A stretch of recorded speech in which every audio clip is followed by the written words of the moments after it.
Imagine if you're Disney and you're shooting 6 or 7 $200 to $300 million productions a year. You got 3 or 4 Marvel movies. You got Lilo and Stitch. You got 2 Pixar movies. You got this. You got a Star Wars movie. Disney was pumping out 6 or 7 movies a year with $200+ million production budgets.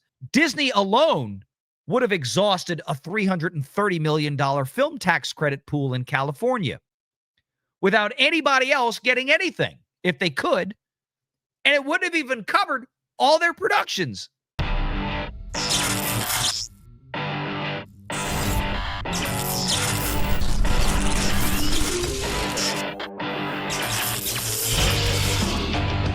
Renegade Online.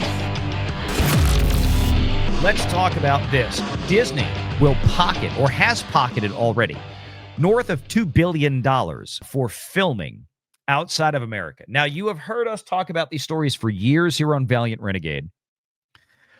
How Disney and many other companies, not just Disney, but Universal, Paramount, we can go on down the road, they are using foreign film tax credits to build their empire of films. The problem, of course, with Disney is that, especially since 2021, when they got back into the theaters following COVID, Disney has been unable to really capitalize on these massively expensive movie projects whatsoever. In fact, as we've stated so far, in 2025 alone, even when you factor in a $1 billion box office like Lilo and Stitch, the Walt Disney Company is still well over $500 million in bleeding blood red ink when it comes to box office this year. They are in the hole over $500 million between the massive losses due to overspending and radical underperformance of garbage films like Snow White live action starring Rachel Zegler, who hated the original Snow White and frankly probably hates most of middle America from what she said. If you're a Trump voter, she certainly doesn't want you going to see her movies, and she hates your guts too. Then, of course, there was Captain Falcon DEI. There was Thunderbolts. There was also Ilio. If you didn't know what Ilio was, that was a massively failed Pixar movie that lost a couple $100 million on its own, as did Snow White. Probably about 100 to 150 million on Thunderbolts, about 100 million on Captain Falcon DEI, and by our best guess, probably somewhere around $100 million as well on Fantastic Four. Even with Lilo and Stitch profiting $200 to $300 million on that one, it doesn't make up for the massive losses. Well, Disney has been trying to leverage more lucrative capital investments and ventures like foreign film production. And this article here from Caroline Reed really dives into some of the history of that. Let's get through it here. Disney has been handed $2.2 billion by the government of the United Kingdom over the past 15 years in return for filming movies and streaming TV shows in the country, according to analysis of more than 400 company filings. And you guys out there know exactly what we're talking about here. Caroline Reed has spent a great deal of time tracking a slew of Disney FPCs and FTCs, film production companies, or excuse me, TPCs, film production companies and television production company entities filed in the UK. Things that we've talked about here many, many times on this show. You know, I always go back to like things like Pym Productions 3. That was the code name for Ant-Man 3. That was the name of the business entity, Pym Productions 3 Limited UK. Or how about Blue Stockings Limited UK? That was the name of the film or the television production entity for Star Wars: The Acolyte in the UK. And we've pulled down all the actual financial returns for these. And thanks to Caroline Reed, we've gotten our hands on quite a bit. So let's go through some of this here. Disney's believed to be the biggest single beneficiary of the AV expenditure credit, or AVEC, in the UK, which gives studios a cash reimbursement of up to 25.5% of the money that they spend there. Now, of course, those expenditures are for below the line, right? You don't get the 25.5% film tax credit. You get no film tax credit, as a matter of fact. For example, Robert Downey Jr.'s $100 million alleged contract for coming back to be in Avengers Doomsday and Avengers Secret Wars, right? That doesn't go. Even though Robert Downey Jr. is going to spend a year or whatever in the UK filming at Pinewood to do these Avengers movies, that $100 million they give RDJ doesn't get the film tax credit. The money they paid Chris Evans, the money they're paying the Russo brothers, the money that they have to contractually give according to PGA rules, that's Producers Guild of America, not the Professional Golf Association, paying these guys to be EPs on this movie or the writing staff of this movie. You don't get the film tax credits on that, but you get the film tax credits up to 25.5% in the UK of almost everything else. Hotel rooms, renting out Shinfield, renting Pinewood, hiring contractors to come in and build a set, build costumes, all of that British labor that happens over there gets that film tax credit. But $2.2 billion or 1.6 billion British pounds sterling over the years. And that figure, when translated back to US dollars, those US dollars may actually be slightly different because a lot of those film tax credits get captured at the current rate of exchange when a given movie or television show releases, right? So, a movie that released in 2021 may have had a different exchange rate from British pounds to US dollars or vice versa than one that released in, say, 2015. So we're using constant dollars here, folks, right? The FX drag or the foreign currency exchange drag here, we're doing this in constant dollars. According to, now this is the thing, where is this coming from, right? The whole point of this article is that this is siphoning an absolute ton of business from California, from left-wing radical Gavin Newsom, California, right? The same kind of Gavin Newsom that totally politically is aligned with nutballs like Jimmy Kimmel, who is totally politically aligned, more than likely, almost overwhelmingly politically aligned with Disney executives like Bob Iger and Dana Walden. Remember, Bob Iger was entertaining the notion back in 2016. The Walt Disney Company CEO and executive chairman was entertaining the notion back in 2016 of running for president of the United States of America on the Democrat National Party ticket. Okay? And they're leaving California. They're leaving their Zion. They're leaving their utopia, right? Why? Because money talks and shit walks. Same thing as always. According to the permit issuing office, Film LA, as in Film Los Angeles, the number of on-location shooting days in Los Angeles fell 36% almost, 35.7 from 2019 to 2024. Damn, that hurts. Making it the second least productive year since 1995, aside from 2020 when it was the height of the pandemic. So again, Caroline taken out 2020 because ain't nothing was going on in 2020, and even granted into 2021. The outlook hasn't improved since then, with Film LA's latest data showing that between April and June this year, there was a 6.2% drop in shooting days on the same period from 1 year ago. That was already down 36% from 5 years ago. It followed a 22.4% decline in the first quarter, with Film LA noting that, quote, each drop reflected the impact of global production cutbacks and California's ongoing loss of work to rival territories. Now, here's the thing. Where are those rival territories? Where are they at? Are they Georgia? Are they Louisiana here? Valiant Renegade's backyard in Louisiana? Are they in Texas? Vancouver? Where are we at? The 1-2 punch of the pandemic followed by the 2023 SAG-AFTRA strikes put Hollywood on the ropes, just as the UK began drafting a plan to improve its fiscal incentives to filmmakers. It was implemented this year and increased the reimbursement by 0.5% to its current level at 25.5. Basically, what California has done here is to go from 25 to 25.5%, which, let's go back up.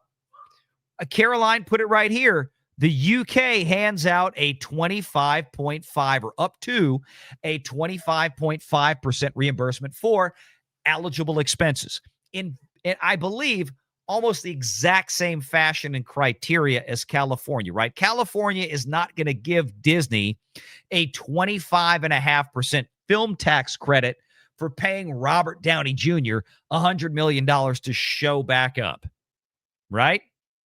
It's below the line expenses, below the line, right? Basic labor and costs. All right, so let's go back down here. So what's the difference? Why is California losing business if they're offering a competitive film tax credit to all these other places out there, right? Especially the UK. What is going on? Okay. It forced United States states or U.S. states to follow suit. So in May, New York passed a state budget that included an expanded film tax credit incentive. Then, in June, both houses of California's legislature passed a budget bill that increases the cap on its film and television tax incentives from $330 million to $750 million a year, making them the most generous outside of New York and Georgia. However, it may be too little, too late. That statement is correct. And that statement was written before I offered some thoughts on this. And it was bang on. Because again, you got to realize, look, the pool, and I want to explain this again because we recently had conversations about things like Superman. And we explained how people were misinterpreting this pre-filing in Ohio and saying, well, that means Superman's budget was really like $365 million. Nope. Again, it's the restaurant situation. That filing for Warner Brothers and Superman in Ohio was not a report to claim tax credits. It was a reservation. It was a reservation that was made before film production began in the state, right? And you have a limited pool. California, up until this year, had a limited pool of $330 million. Imagine if you're Disney and you're shooting 6 or 7 $200 to $300 million productions a year, right? You got 3 or 4 Marvel movies. You got Lilo and Stitch. You got 2 Pixar movies. You got this. You got a Star Wars movie. Disney was pumping out 6 or 7 movies a year with $200+ million production budgets. Disney alone would have exhausted a $330 million film tax credit pool in California without anybody else getting anything if they could. And it wouldn't have even covered all their productions. Just to give you a heads up, math is math, right? So the Ohio thing with Superman was, again, a reservation. It wasn't a, this is what we spent.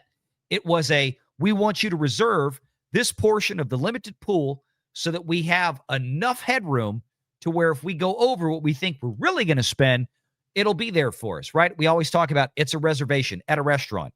I'm going to make a reservation for 4 because the restaurant is really popular. There may only be 2 of us showing up, but I think our neighbors are going to come with us. So I want to book a table for 4 because otherwise I'm not going to be able to go to dinner tonight. You show up to dinner and instead of 4 that you booked for, only 2 show up. Do you pay the bill for 4 people or do you pay the bill for 2? You pay the bill for the 2 people that showed up, but you made the reservation for 4. That was Superman. Superman didn't cost $360 million. Again, Deadline confirmed that. They didn't spend $36 million in Ohio. They spent 17. This here with Disney in the UK, when Caroline Reed cites the numbers coming out of the UK, these are actual filings of expenses that have taken place. These are not estimates. These are actual costs. That's the difference. So when we quote things from the UK, we are quoting things that are in fact and in evidence to have happened. Real numbers, not projections. Difference, okay? So California tried to step up. Ain't working. Too little, too late. In February, Sharon Waxman, author and founder of the entertainment website The Wrap, told Britain's ITV News that, quote, the UK has put a ton of effort and time and money and thought into incentive systems in place that is drawing major productions from people like Disney, Netflix. Marvel movies are being shot there. Add Star Wars to this now. And all the Star Wars stuff was in Pinewood to begin with. Now the new Star Wars stuff is being done out there as well. This is a big problem for Los Angeles because California has been very slow to get its act together. It's no exaggeration. When streaming started to explode in popularity, studios descended on the United Kingdom in order to take advantage of its fiscal incentives and keep filming costs down.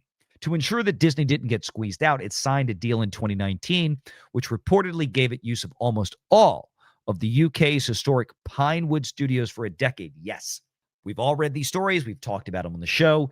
Disney has a lock. And in fact, Disney was so overutilizing Pinewood Studios that they sunk a massive commitment into Shinfield Studios. Remember what was one of the first, if I recall, the first production ever at Shinfield Studios?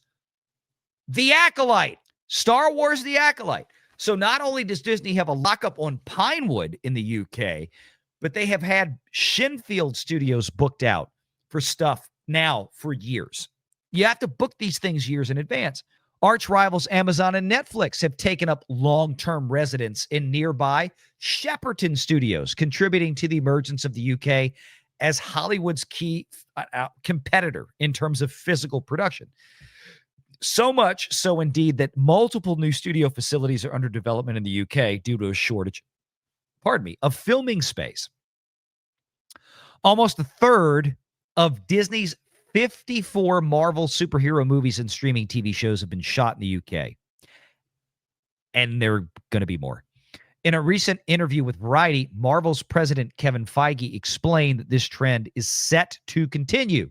He said 5 or 6 years ago, where everybody was fighting for stage space in the Great Expansion, we had the opportunity to lock up Pinewood, which is why many of our movies will be there for the foreseeable future. Now, there's a quote in this article from this guy. He's a jerk, but let's just read it. Disney, in particular, seems to have made a sizable long-term commitment to the UK, notes industry expert Valiant Renegade. Oh, shit. That's me. Hi. Yeah, thank you to Caroline Reed. All joking aside, I'll take the comedy routine off for a second. Thank you to Forbes for reaching out. Yes, I was asked to be a part of this article for Forbes. So here we go. Disney in particular seems to have made a sizable long-term commitment to the UK, notes industry expert Valiant Renegade. While California may desperately want the business back, the fact is that the cost of production there is just too high by comparison. And every studio knows it. Even costs in places like Georgia are creeping up because of the labor unions that dominate the U.S. production industry. I added that, quote, when you look at the slate of films from studios like Warner Brothers and Universal, they maybe make 1 or 2 larger budget films per year. Think of Superman and Jurassic World. And Superman, of course, from Warner Brothers, Jurassic World from Universal, with a slew of mid-range and smaller films like horror and drama. Disney, however, will have dropped half a dozen films by this year's end that each cost an average of $200 million or more, a lot more in many cases, not even including the one they don't own, James Cameron's Avatar, which of course is owned by Lightstorm, and Disney only has distribution rights to it after spending $70 billion to buy Fox. I continue on saying, quote, short of California and other states not only tremendously increasing their annual tax credit pools, which Caroline and Chris point out earlier in the article that California recently did increase the tax credit pool from $330 to $750 million in this fiscal year. The other problem that they don't understand that I bring up here to Caroline and Chris in Forbes magazine is this. Unless they increase the pool, but unless they also significantly raise the amount of credit per dollar spent, meaning 25.5% to match Britain, don't work. Because if I can get 25.5% in California and 25.5% in Britain, I'm going to the UK. Because my 25.5% in the UK is going to go a whole lot further than my 25.5% in California. Reason being is you have to offset higher domestic costs of production. Production lines like Disney will remain largely out of reach because of this, because the costs in California are higher than Vancouver. They're higher than the UK. They're higher than overseas. You can send out stuff for VFX in New Zealand at places like Wadia that Peter Jackson created over there during Lord of the Rings. Basically, Wadia over there in New Zealand and Australia is Peter Jackson's ILM, right? George Lucas made ILM when he made Star Wars. Peter Jackson made Wadia when he did Lord of the Rings. Most of these studios have well-established business operations in the UK, is what I told them. And this includes not only Disney, but places like Warner Brothers and Universal as well. They all have well-established British business entities over there. And they also have long-term relationships with major commercial banks in Britain, British lenders like Barclays, like Lloyds of London, like HSBC. You can throw in RBC, Royal Bank of Scotland, or RBS, Royal Bank of Scotland, go on and on and on. They're not likely coming back anytime soon. That was my quote. Back to the article, testimony to this is that Disney announced last year it plans to invest $5 billion over the next 5 years in films, television, and streaming shows made in the UK and Europe.